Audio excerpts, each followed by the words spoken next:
إن أول بيت وضع للناس للذي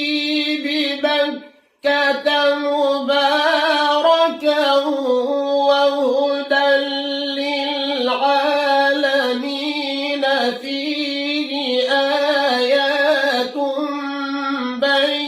بينات مقام